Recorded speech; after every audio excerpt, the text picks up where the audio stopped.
If you have your Bibles, or if there's a Bible within reach, I'd like you to find in the New Testament the book of 2 Peter.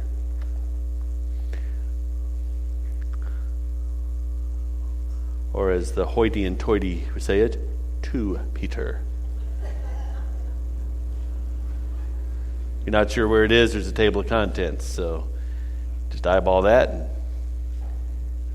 find it. So 2 Peter, I'm going to be looking at the first chapter. I met Marvin Goldberg. Didn't meet him in person. Didn't talk to him or connect through Facebook. I met Marvin Goldberg in chapter 16 of a book called Mid-Course Correction. It's a book written by Gordon MacDonald, and he's writing to talk about the influence that Marvin Goldberg had on him. MacDonald went to Stony Brook School. It was a prep school in New York. And he went there, and he was a pretty decent athlete, but he soon discovered that while he was pretty fast and was hoping to play football, he was pretty fast but not big enough to play football there. And so he did get recruited, though, to track. And that's where he met Marvin Goldberg, because Marvin Goldberg was the track coach. And for a while, MacDonald thought that that's what Marvin Goldberg was the track coach. He said, but as he kind of went through his school, and as he looked back on life, he realized Marvin Goldberg wasn't just a track coach. Marvin Goldberg was a builder of lives, and he saw himself as that. Isn't that interesting? Just stop and think for a moment. He could have just coached track, but he saw himself as a builder of lives. MacDonald talks about, and he tells different episodes in his time at Stony Brook, and particularly with Goldberg, different exchanges where Goldberg was building into his life and calling him to something more, and calling him to a life apart. Apart from what he'd lived before, apart from a lot that was around him. One of the interesting episodes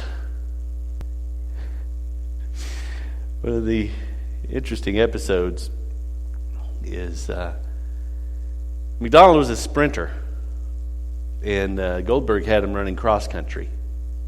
He thought, well, how am I running cross country? I'm a sprinter.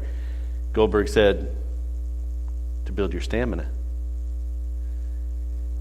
He said, we're going to run different lengths, and what good is it if you can only run short distances fast? So he had him running cross country and to build his stamina. But there was an episode where that really came into play, because MacDonald was part of a mile relay. Track people here, what is that, 440? Is that right? 440? 4 by 440, am I right? Anyone track? No? Okay. Apparently MacDonald was the last leg of that, and he's kind of getting lined up at his spot. And he's there, and there's a guy from Poly Prep, was what it was called, and who was basically the best sprinter in the conference. And the guy from Poly Prep sees MacDonald. He says, "Hey, may the best man win." He said, "And I'll be waiting for you at the finish line." Well, you know what played out, right? You know what played out, because they run the race, and then the last leg of the relay, and they're going. The guy from Poly Prep is pulling out pretty fast, but MacDonald, he'd been running cross country. And so after about 200 yards, the guy from Poly Prep starts to fade. And MacDonald goes ahead and passes him, and he says, it was a good show of good sportsmanship. I did wait for him at the finish line. He said, but he wasn't just, the guy from Poly Prep wasn't the only one that he met at the finish line. He said when he crossed the finish line, Marvin Goldberg made a beeline for him. And he says, Gordon, I heard what the other track man said to you. And he said, this is a lesson that will serve you for life. He said, if it had been 100 yards, he would have beaten you. If it had been 200 yards, it would have beaten you. But your leg of the race was 440. What good is it? Listen, what good is it if you start fast, but you can't finish? He said, life is like this. there are a lot of fast starters. You need to be one who finishes, and who finishes strong. Gordon MacDonald said that was another piece in shaping him, another piece in building his life. Now, I'm not here to sing the praises of Marvin Goldberg, but when I was reading that chapter, one of the things that I realized is Marvin Goldberg had an impact on Gordon MacDonald in a profound way that shaped his life and called him to a life that was different from what he'd known before and different from a lot of what was around him. And Gordon MacDonald, 40 years later, is writing about that. And he wrote it to encourage readers like me. Isn't that interesting? Goldberg to Gordon MacDonald, 40 years later, writes it down to encourage and help a reader like me. In the little book in the New Testament, 2 Peter, Peter is a close friend of Jesus who had an enormous influence on Peter. Jesus was a builder of lives who'd shown Peter about a life apart from what he had been before and from many of the lives around him. And now, approximately 40 years later, Peter is writing to readers like us to pass that along about a life apart. Isn't that clever how I connected those dots? Let's take a look at 2 Peter chapter 1. We're going to need to start. Let's start at verse 5. He's been talking, he kind of introduces the letter. He talks about how the goodness of God and how God has reached us and what would be an appropriate response to that. And now we're in verse 5, chapter 1. So for this reason, apply all diligence, and in your faith, supply virtue or goodness. And in your goodness, knowledge. In your knowledge, self-control, perseverance, godliness, brotherliness, and in your brotherliness, love. For if these are yours and are increasing, they render you neither useless nor unfruitful in the true knowledge of Jesus. And he who lacks these qualities is blind and short-sighted. He's forgotten his cleansing from his sins. So be all the more diligent to make certain about his calling and choosing of you. For as long as you practice these things, you won't stumble. And in this way, entrance to the kingdom of the Lord and Savior, Jesus, will be abundantly supplied. Now, I really love these verses here, verse 12. I will always be ready to remind you of these things. Even though you know them, been established with them, I consider it right, as long as I am in this tent, this earthly body, to stir you up by way of reminder, knowing that the laying aside of my earthly tent is imminent, as Jesus made clear to me. I will be diligent, so that at any time after my departure, you'll be able to call these things to mind. Okay, Peter is getting old. The tent is wearing out, basically is what he's talking about. His life is nearing an end. And he says, here's what I'm going to do, and I'm going to keep doing. I'm going to keep reminding you. I'm going to be the reminder to you about a life that's apart. A life that's apart from what you used to live, and a life that's apart from a lot of the lives around you. I'm going to keep reminding you of that. And when you really look at what he's saying here, it breaks into two things that he wants to remind us of. Now make note of this. If we want to live a life apart, Peter sees that the key to doing that is to remember some things. And the first thing that he tells us as far as to remember is that we've been made clean. Now there's the what and the why of remembering this. But the first thing that he's interested in us doing is to remember that we've been made clean. Here's the what that we need to remember about that. Being made clean is not something we achieve. Being made clean from our past failures is not something we achieve. It's something we receive from God. You with me?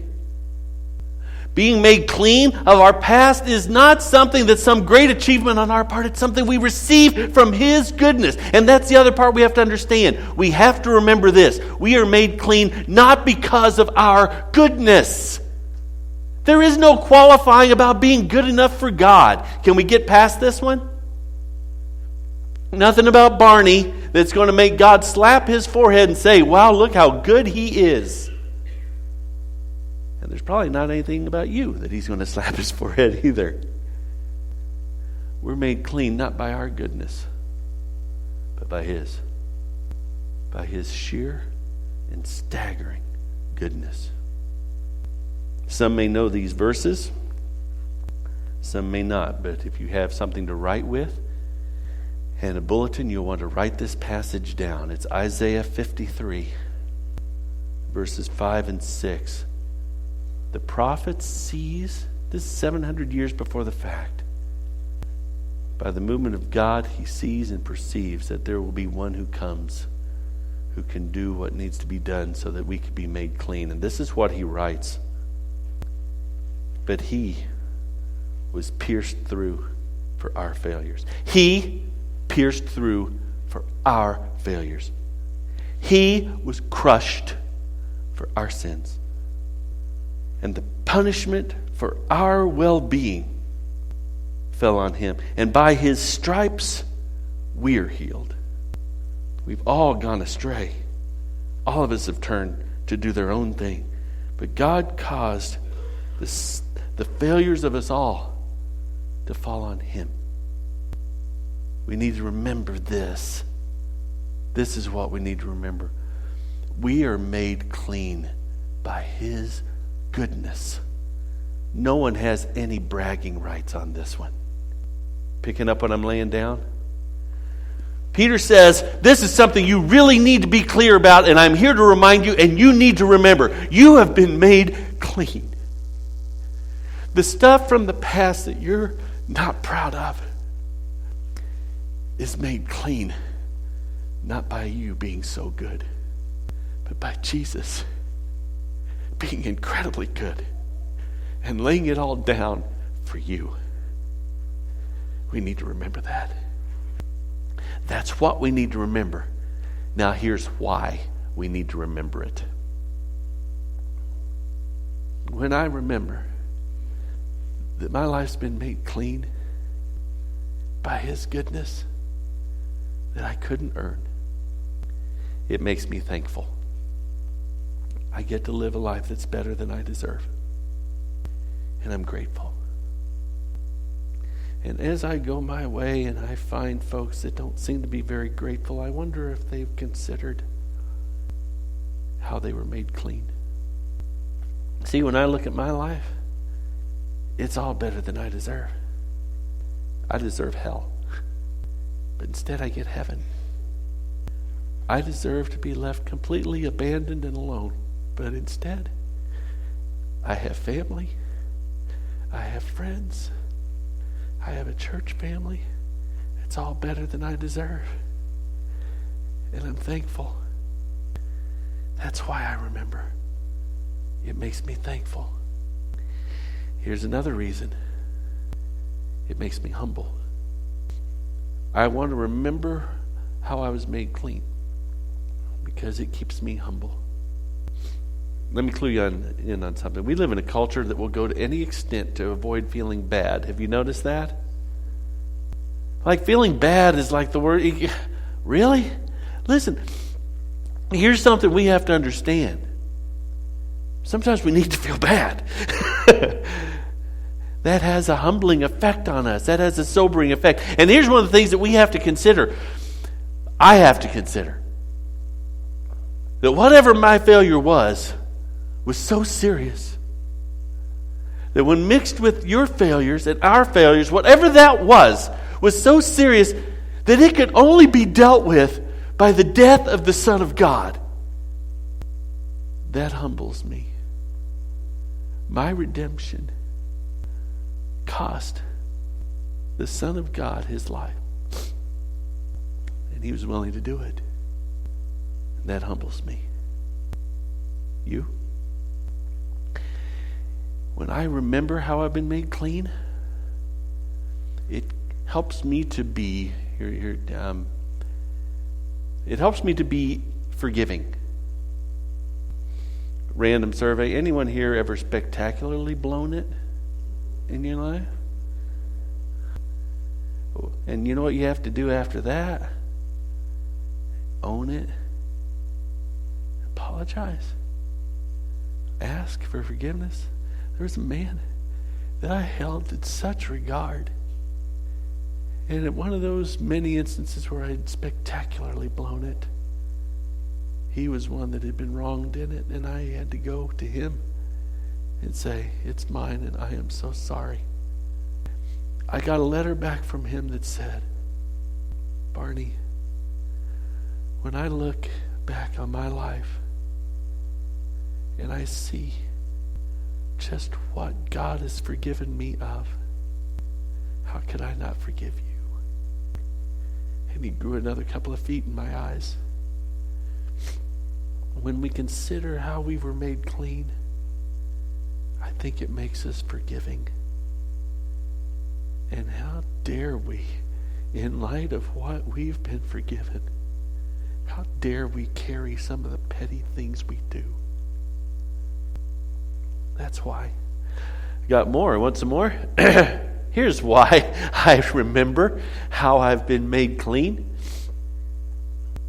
This is fancy. Ready? It makes me nice. Philip Yancey writes about hearing a prayer that a little girl prayed, and she prayed and she said, God, help those who don't know you to know you, and help those who do know you to be nice. Surely the kindness shown to us by God, when we remember that, would translate into our being kind. Right? That's why we remember. One more. Here's why I remember. Because it helps me to key into something. It helps me to key into my need to nurture my own spirit. I need to tend the garden of my own soul. Not to earn anything, but as a response to His goodness to me.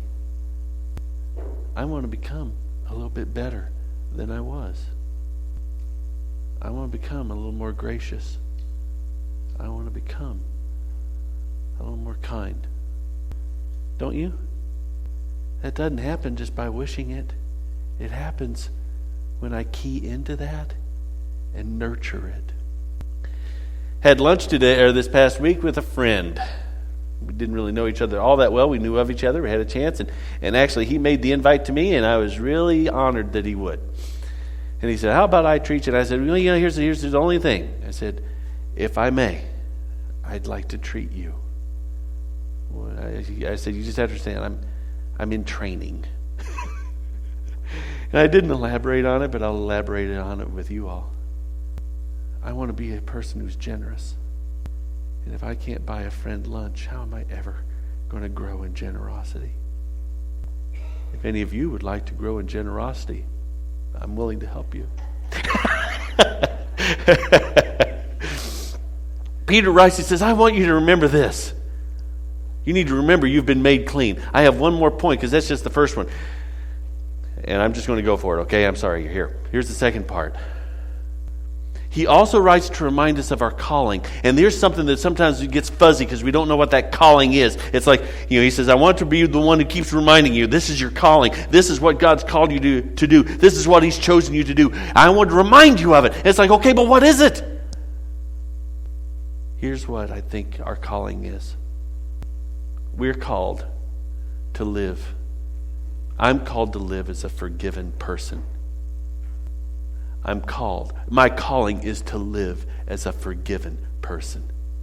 And I'm really grateful for this. And here's why. Because living as a forgiven person gives me door number 3. And I need door number 3. Here's what I'm talking about. If I don't have that door to live as a forgiven person, then I'm left really with 2 options. I either live as a failed person without much hope, and so I just kind of waller in it Do they say Waller in Nebraska? Is that a Kentucky thing? Well, wallow? Do you all say wallow? Waller? Well, we say Waller. But so anyhow, you can waller in that. And it just is the spiral downward that I just, failure upon failure, defeat upon defeat. It's like, you know what? I'm just kind of forlorn. And sometimes if it's worse, I even am five-lorn. Never mind. That's one option. That's door number one. Here's door number two. That I try to live as a flawless person. And you know what happens to me when I try to live as a flawless person? Oh, I fail, but it gets even worse. You know what else then? I fake it. So I wind up on a phoniness side of life where I'm really not real at all. I'm just faking it because I think I have to be flawless. I don't know about you, but neither of those options are really good. I don't want to live as a failed person, but neither do I want to live as a phony. So then what? Door number three. And you know what door number three is? I live as a forgiven person. And that sets me free.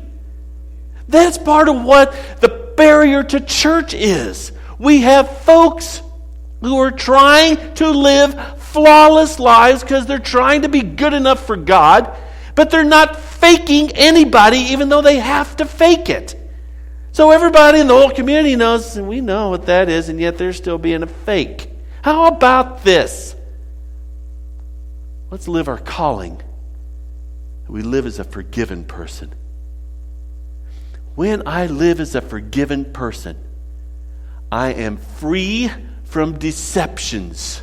I don't have to create deceptions anymore. I don't have to create illusions anymore. Here's a great quote. Lies are born at the moment that the truth appears dangerous. Lies are born the moment the truth appears dangerous. The truth is, I'm not flawless, so that's dangerous, so I lie. But if I'm living as a forgiven person, I don't have to maintain the deception. I know I've failed. I know that I am not perfect. I know I'm not flawless. I know, too, that I'm forgiven. So I don't have to spend my time hiding, excusing, creating illusions, deceiving myself, faking it. I don't have to live that way anymore. And here's the other thing. I don't have to carry any illusions about you either. Right? I'm free. Live as a forgiven person. That's our calling. Here's the next part. I get to resign my previous posts. My previous posts were judge, critic, debt collector, and glue gun operator. I don't have to be your judge. You're just as fallen as I am. I'm not better than you. I'm living as a forgiven person, not as a perfect person. I don't have to judge anymore. We're all fallen. I don't have to be your critic anymore. I don't have to poke holes in you anymore. What did that get me anyway? Just help me think that I'm better? I don't have to do it anymore. I don't have to be the glue gun operator where I keep sticking you, I keep sticking it to you. That thing you did 18 years ago, I'm still sticking it to you. That word that hit me the wrong way 8 months ago, I'm still sticking that to you. I don't have to do it anymore. I don't have to be stupid anymore. I get to resign all my previous posts. I get to enjoy the good grace of God. I don't deserve it. I get to enjoy it. Anyone heard of Deion Sanders? Anyone like Deion Sanders? Deion Sanders is an incredibly gifted athlete, and I listened to an interview about him, and they talked about how he would showboat and stuff like that. He said, I wasn't really trying to showboat. I was just enjoying the gift. He said, all this ability, whatever ability I have, is a gift from God. He said, I didn't know anyone who wouldn't enjoy a gift. You're free to enjoy the good gifts of God in your life. You don't have to earn them. Enjoy them. Here's the last part. I'm free to embrace being a hope bringer to other people. When I live as a forgiven person, I can be a hope bringer to other people. You know what I'm talking about? I have failed deeply, spectacularly, disastrously. You know what that means?